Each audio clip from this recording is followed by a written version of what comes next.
Bugle. We talk everything and everything elk hunting. This is Jamie Jacobson. I'm Carson Whedon. Today we're talking about where to go hunt elk or hunt in Montana. So, Jamie, you're gonna start off. Well, there's lots of places you can go hunt in Montana. You can hunt on private land, public land, BMA land, all that sort of stuff. A lot of access in public land in Montana. I think Montana has one of the biggest national forests and state land that you can hunt on in the country. But finding a place to go can be hard and can be difficult. Would you agree? Yeah, I mean, if you have a family friend or where your family owns private land, that's the easiest. But also, most Montanans do public land hunting because not everyone can own public land. So, yeah. I mean, I don't hunt public because my family is fortunate enough to have a ranch. So, I really can't talk too much about this, but so let's give it to you. The best thing to do is go download Onyx Maps. Onyx is a mapping company that is based out of Montana. It was actually started here in Missoula, Montana. And it can give you mapping and topographic maps, 3D maps of all over the world. Very useful when you're going into scouting, trying to figure out a new spot. You're kind of looking, there's a lot of things you're looking for when it comes to elk hunting. You're looking for openings for the elk to feed and bed in. You're looking for timber for the elk to hide in. Looking for water for the elk to get water. And I think your best way to do it is get to places where people can't get to. If, there's a statistic out there, if you get on a road and you get to a locked gate and you walk a mile past that, your odds of shooting something go up by like 70 or 80%, I'm pretty sure. So, being able to walk and find a place where nobody can get to on a road and nobody wants to walk that far definitely ups your odds of shooting That something. means a lot more hard work that people don't like to do, but if you do it, it'll probably pay off in the long run. Yeah. But before you go hunt, you need to get a tag. Yes, you need to go get a tag and do a bunch of the tags and that sort of stuff. And even before you decide, like, let's go hunt this area, you gotta scout it in the spring and the summertime. Make sure they're there. Put in for tags in springtime. And I'm pretty sure it's April 1st when you put in for tags. So how the tags work is there's hunting districts throughout Montana. I believe there's 7 regions, 1 through 7, and certain units like Carson's Ranch is over in central Montana is a draw only unit for bull elk.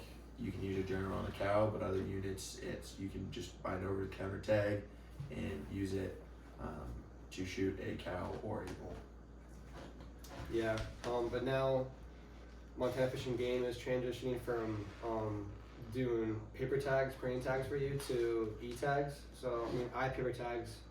I do e-tags. You just e-tags, but I wish I had e-tags. It's all on your phone, and you just tag it on your phone. Yeah, it's on the app, and you can pull up your app, and it gives you everything they have, every license, every tag, everything, and say, you harvest an elk or whatever. As soon as you walk up to that animal and start working on it, you can just hit validate on your phone.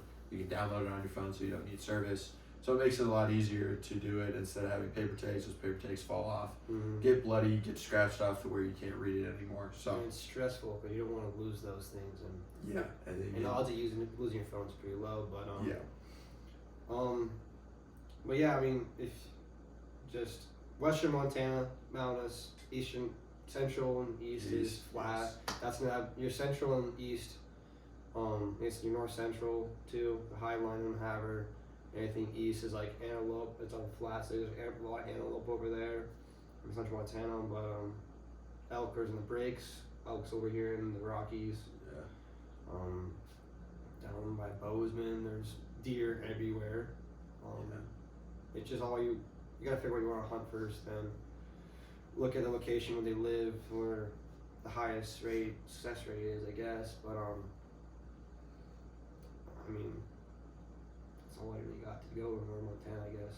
But I mean, if you're lucky enough to somehow sway landowners to sway landowners with a little bit of money if you a got the money for it. bunch of landowners do it's kind of like a pay to trespass, so you pay them money to go on their land, but it's not like an outfitting business. An outfitting business is like you pay somebody, there's a legit company, LLC, whatever, and you pay them money, and they have guys, and the guys take you out on their place or somewhere, and they take you forever. But like some private landowners, they don't want to do that, you know, so they just either say, oh, Joe Smith, pay me $5,000 and you can go shoot, you can go hunt on my place.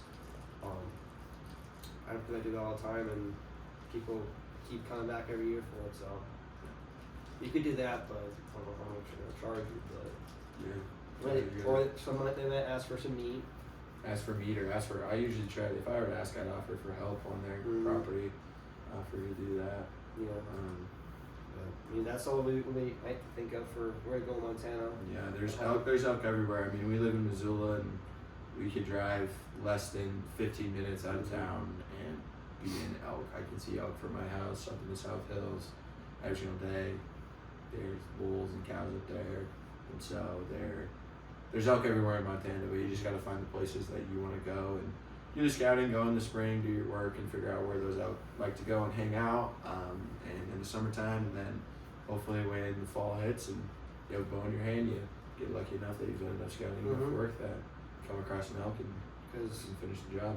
To me, the more work you put into it, the better chance of you harvesting the animal goes up, and it's way more special. Like, you know, all the hard work you put in pre-season, and then that first day, and you kill something, or that season you kill something, it just makes it that much more special. Yeah. And especially when you're eating the meat with your family or whatever, just way more. Well, this is the episode we're going to hunt Montana. It's pretty short, but give it a little quick listen. So, thank you.